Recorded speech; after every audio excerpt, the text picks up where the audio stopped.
Welcome to episode 27, Attraction. Please make sure closed captioning is on so you better follow what I'm saying. You know, for a variety of reasons, this is a very difficult episode for me to put together. I'm writing what I'm going to record for this episode after having already written most subsequent episodes up to episode 32. The fact that this episode comes right after one on racial profiling and right before one that's a talk about sex makes it even more daunting. But I did mention, or promise actually, in episode 21 to address the topic of attraction at about episode 27.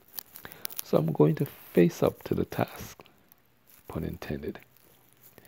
At the same time, with a nod to episode 10, some very fine people might be reading my blog, so I must be circumspect to the extent I can. Well, as I said in the aforementioned blog episode, I'm particularly attracted to certain faces more intensely than others. These intense attraction faces have been on people of all races and genders, but a majority have been on dark-skinned people. Why? That's what I ask myself. Is it a racial thing where I'm prejudiced towards light-skinned people? No, because then I would not be attracted to any light-skinned people, including white people, and that's not the case.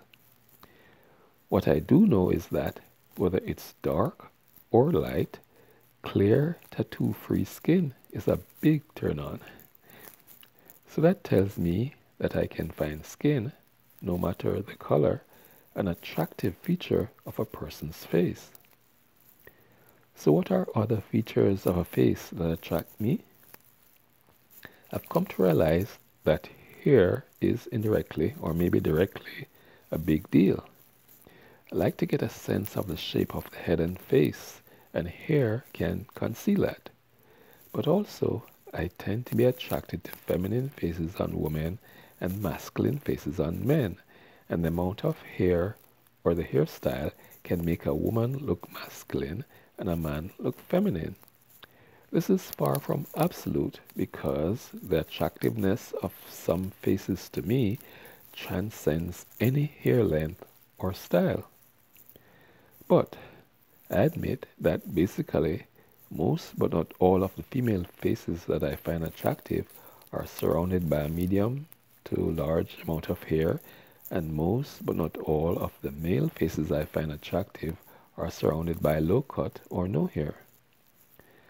For facial hair, as far as what I find ultra attractive, it has to be none on a woman, but for a man, it's how it enhances or unenhances the face, and it can be none or a lot, as long as I still get a sense of the face. It's a feline thing, I think, why I tend to feel a bit uncomfortable when I stare into green eyes, but all other colors are unremarkable. I tend to find a vertical face profile more appealing than a round or curved face profile, even though my face profile is curved. The shape and size of the nose should enhance the face, and that's it. Similarly, the lips that I find attractive can be described simply as those that enhance the face. But I also find that full lips enhancing a face can be particularly attractive to me. Particularly attractive.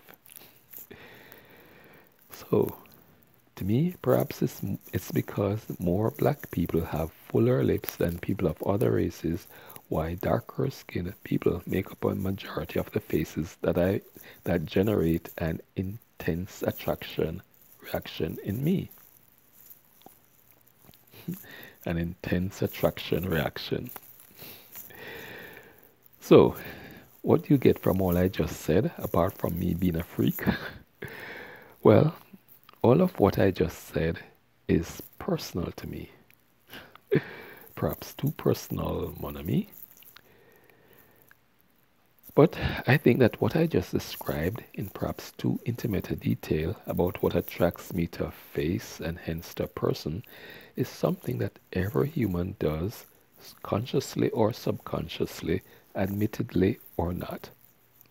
I mean, for somebody looking for a spouse or lover, it can be as obvious as consciously making not just a mental but an actual written list.